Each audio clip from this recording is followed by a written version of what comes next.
This is a short guide about picking a civ for a LecMod multiplayer match in the No Quitters group.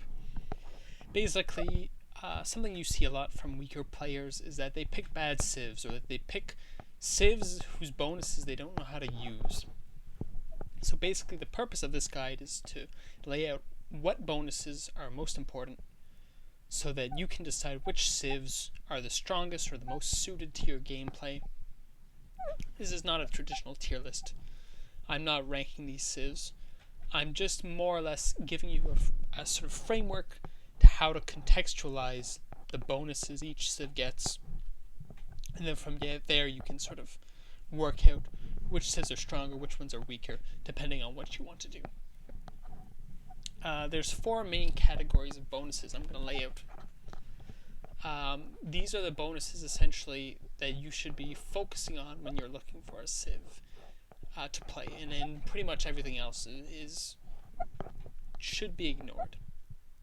These are the 4 categories of bonuses you're looking for in a civ, and they're sort of ranked from most impactful to least impactful. Though just as a general thing to understand in the context of this video is just because one type of bonus might be generally stronger than another, there's variability within those types of bonuses as well.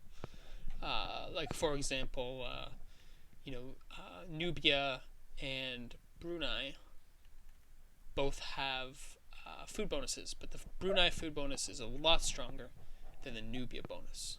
So, keep that in mind when I'm talking about these different bonuses. Because, like from the first category, a weaker bonus there might be weaker than a stronger bonus in the second category. Just depends. Okay, so the first category of bonuses, and for me, what are the most impactful when you're looking at a civ to pick, is what I call direct sim benefits. And these are essentially bonuses to your base yields of food, production, and science. This is basically the core of Civilization 5. It's the core of gameplay, is food, hammers, and science. Food because it grows your cities, it gets you future, hammers, and science. Hammers because that's what you need to produce buildings and units, and science because that's what gets you technologies, which unlock you new buildings, new units, etc., etc. Pretty easy to understand. These sort of direct sim benefits, what makes them so strong is that they do exactly that. They get right to the heart of Civilization 5. They directly modify those very basic core game mechanics, and that's why it's so strong. Because you're never going to play a game where you're not going to want a bonus to your food, production, or science. You're never going to have a game where that's not impactful, because that's literally the core gameplay of Civ 5. What else is there to explain? That is the game in a nutshell. So, like taking a classic example would be maybe Russia's Siberian riches. +1 hammers on all your strategic resources. What kind of game could you possibly play where that would not be a great bonus? When are you ever not going to want extra hammers on your strategic resources? That's at least, just think about how early that kicks in. Like, that's an extra 2 hammers when you're building all your settlers. At least. That's extra hammers in all your expands. That's hugely impactful. And it starts, not exactly turn 0 for this one, but it starts, turn 7, turn 10. Very, very strong bonus. Because, like I say, it's a direct sim benefit. It gets at the heart of what Civ 5 is all about, essentially. That food, that hammers, that science. So that's why I think those are the strongest category of bonuses, or what you're looking for first, perhaps, when you're looking at potential civs to play. The second category of bonuses is what I call indirect sim benefits. And it's a little less obvious about why they're so strong. And it's a little less obvious as sort of how to contextualize their strength. Because there are I count 5 different versions of indirect sim benefits that you should be focusing on. And what they all do, what they all have in common, is that they all, some indirect way, modify your base food hammer science. So you're not getting like the sort of direct bonuses, like this Russia bonus. An indirect bonus, direct bonus is the base hammers. An indirect bonus is something that sort of through some sort of way, either getting an extra policy or having more happiness, things like this, somehow affect those base food hammers science. So not directly modifying them, but indirectly modifying them. And I count 5 different ways that there are indirect sim benefits. The first one, and the most important one to me, is happiness. This is pretty easy to understand.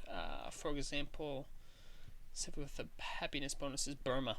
50% reduced unhappiness for number of cities, so that's essentially 1.5 free happiness per city. Why is this an indirect sim benefit? It's not food hammer science directly, but obviously if you have more happiness, you can grow your cities more.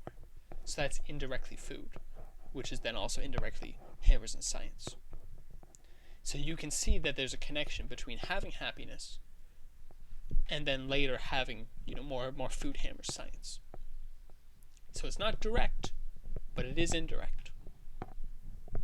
And so these indirect sim benefits, they might not be as strong as sort of directly modifying food hammer science, but they are pretty strong because they're indirectly doing it. And something like happiness, it's almost direct. Like it's almost as good as those base modifiers, because happiness is so relevant. So much of the game, especially the early game, is centered around getting more happiness. That sort of an early happiness bonus is a very strong indirect benefit. The second category of indirect bonuses is culture. Again, a little more indirect. How does culture turn into more food hammer science? Well, an example would be you have Poland. Culture cost of new policies reduced by 10%. How does that change your base food hammer science? Well, it means you get your Liberty Settler first, 3-4 turns earlier, for example. That's a big boost in hammers. It means you're going to finish get your tradition finisher earlier. That's a big boost to food. You can use culture policies to fill out rationalism quicker, and that's a big boost to science. Again, not directly modifying base food hammer science, but you can see how policies can be used to affect your food hammer science. Because again, you could turn a policy into, you pick a happiness policy, and then that, of course, allows you to grow more, work more hammers, work more science, etc., etc. I've said again and again, Civ is a snowball game. And think about that when you're thinking about these indirect benefits. How are these benefits going to help you snowball? Something like this, like the Poland bonus, like the Burma bonus, like the Russia bonus. It's hugely more impactful when it comes earlier. So keep that in mind when you're trying to assess the value of your different bonuses. Something that comes earlier is stronger than something that comes later. The third type of indirect bonus is gold. Again, gold doesn't modify your base food hammer science, but you can use gold to buy hammer tiles to build settlers. You can use them to buy strategic resources. You can use them to buy luxuries to improve more happiness, etc., etc. You can use it to upgrade units, which is essentially saving on production. You can use it to buy city-states for extra food and happiness. So again, gold, not direct benefit, but you can use it quite flexibly to provide those indirect bonuses. The fourth type of indirect bonus is great person generation. An example for that would be Gustavus, Sweden here, plus 20% great person points. Again, easy to understand how this is an indirect bonus. It's not direct food hammer science, but Getting more engineers is more production. Getting more scientists is more science. Getting faster artists and writers is culture that you can then turn into more base food hammer science. Again, a bit more indirect, but still strong. These are all still strong bonuses, these indirect bonuses. And the final indirect bonus, and I think maybe the weaker one of this list of 5, is faith. An example would be Celts +1 faith per city with unimproved forest. Faith is something you can turn into quicker pantheons, quicker religions, and you can use those religious beliefs to boost your base food hammer science. Again, pretty easy to understand. The third type of bonus, the third category of bonus, is what I call war bonuses. And it comes in 2 flavors. The first flavor, let me get a good civ sitting bull. Sioux, for example, has both of these types of war bonuses. The first kind of bonus is a unique unit. It's essentially a unit that either it's cheaper, or it's better at fighting, or it has some kind of ability that the unit it replaces doesn't have. So essentially, it does a better job of the unit it replaces at slightly cheaper cost, or it does it a lot better. And so again, this is not a direct bonus. This is not direct food hammer science. But you can use it to win wars effectively. You can use it to prevent your enemies from attacking you. You can use it to sort of defend more efficiently. In general, I would say for newer players, you don't really want to think about unique units all that much.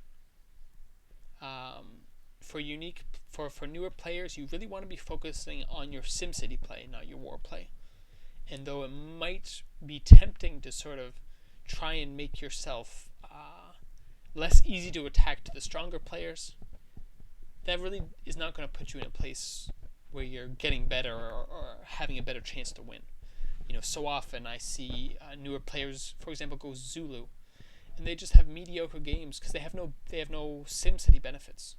So they spend their entire game behind, and they never get to use their MPs. Because by the time they're already at civil service, they're 10 turns behind in tech to the person they might want to attack. And after that, and then it's already too late. Or maybe they try an Arel war and it doesn't matter. The other type of war bonus is combat bonuses. Sioux has a combat bonus as well, 15% bonus in planes. Again, for newer players, I wouldn't recommend it too strongly. For stronger players, I really like combat bonuses. Because I war a lot, essentially. The reason why combat bonuses are strong is because of the sort of one unit per tile nature of Civ 5 war, in that sort of having those percent modifiers are very impactful because there's only a limited number of units that can engage in a given turn. Whether you're fighting with expos or you're fighting with land ships, you only have so many units that can engage in a certain turn. So those percent bonuses are more impactful than just having more numbers. So again, these aren't terrible bonuses, the unique unit and the combat bonus. But for newer players, I'd really say you don't want to focus on these. Think about other things. Focus more on those direct sim benefits and those indirect sim benefits. The last type of bonus I'm going to talk about is a movement bonus. I love movement bonuses. They're my favorite kind of bonus. And the reason why they're my favorite kind is because they're like 2 bonuses in one. They're indirect sim benefits, and they are war benefits as well. My favorite civ is the Inca because of this crazy, amazing movement bonus. Units ignore terrain costs when moving into any tile with hills. Why is this so good? Well, because first of all, it's an indirect sim benefit, essentially. When you are Inca, you scout better. You get more gold from city-states and ruins. You get more pop ruins. You know the layout of your land better, so you can pick the right policy. You your settlers get out faster, your workers improve luxes faster, etc., etc. You know, to get all your settlers, have your cities down 2 or 3 turns faster for each one of them is a massive sim benefit. Indirect sim benefit, but still quite considerable. It's similar with the American settler or with Songhai River bonus. Those movement bonuses I really like for just the SimCity aspect of it. Also, obviously great for war. A benefit like this is like a 20% combat bonus or something, because of how many extra units get to move and engage in a turn. Very impactful. I really like movement bonuses, but again, for newer players, I wouldn't put as much sort of emphasis on this as the direct sim benefits as the indirect sim benefits, because you're going to be less able to sort of utilize the really what makes this bonus really strong. You're going to have a harder time making use of that compared to a more experienced player. So those are the 4 types of bonuses I wanted to talk about. Pretty much every other type of bonus you can ignore, especially for newer players. For stronger players, it's a bit different, but for newer players, these are the sort of 4 types of bonuses you really want to restrict yourself to, because they are the types of bonuses that will be impactful every game. It's something that you really want to think about when you're playing with a civ. Is this bonus going to help me every game? Let's give an example. Pedro II, plus 100% tourism during Golden Ages. That can be a strong bonus situationally. If you're doing tourism play, if you're really trying to push culture, yeah, that can be okay. But how many games are you going to do that? Especially for a newer player. How many games are you actually going to be in a situation to win culture victory? Probably 0. And in that case, this bonus gives you nothing. It's essentially a nothing bonus that is in place of something that could be much more useful. So like I said, just ignore it completely. Or the Grecian bonus. City-state influence degrades at half and recovers at twice the normal rate. This is a decent bonus. But for a newer player, I say ignore it. It's just sometimes you'll spawn with no CS around you, or maybe 1 or 2 city-states around you. And that means you don't have city-states to do quests for. You don't have city-states to send trade routes to. You don't have city-states to build roads to. Or city-states to be able to defend if somehow you get into a situation where you can win culture victory. And in that case, this benefit is essentially 0. So again, focus on direct sim benefits, indirect sim benefits. Something like this Odeon for a new player is much stronger than this unique ability. Because, this is a cheaper amphitheater which gives more culture and more gold. Those are 2 pretty decent indirect sim benefits. That's going to be useful every game. How many games is this going to be useful for? How many games are you going to really make the most of this benefit?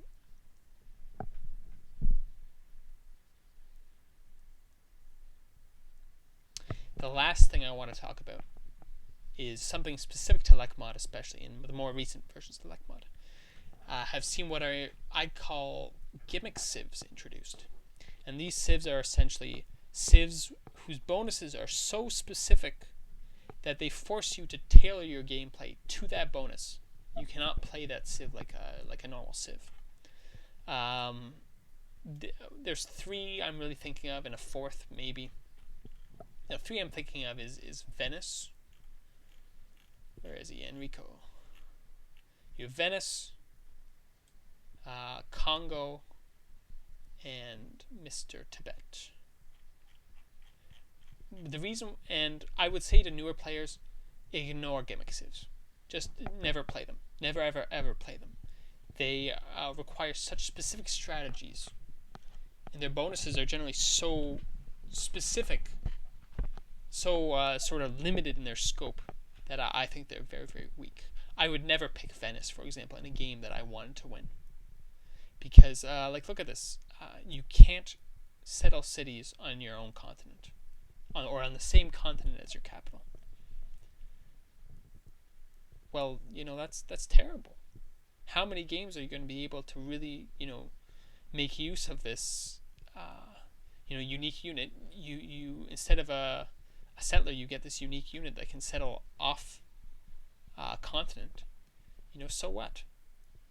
You have to tailor your whole gameplay to this. You're basically hoping that you get a bunch of islands right off your capital. What's the point? That's so specific. How many games is that going to be better than no unique ability at all? That's the sort of the core problem with these gimmicks is that it's almost better to have no abilities than to have these abilities that force you to play in such a specific and constrained manner. Congo's the same. You get better border expansion. Who cares?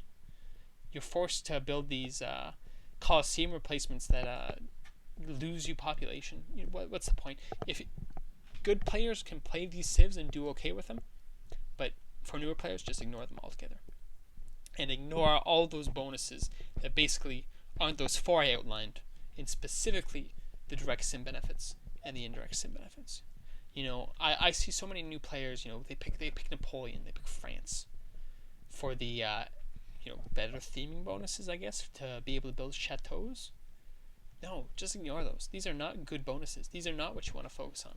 Pick a civ that gives you base hammers, base food, base production, or base science, or if not that, something which gives indirect bonuses to those. And you'll just have much better games, and you'll enjoy civ more, and you'll be relevant longer. So that's all I have to say. If you have sort of comments or questions, you can leave them below the video. Thanks for watching. Hope everyone, so the spirit of these videos is to have more players get better at civ so that we have a larger community to play with in the No Quitters group. So I hope this helps people who are newer. That's all I've got to say.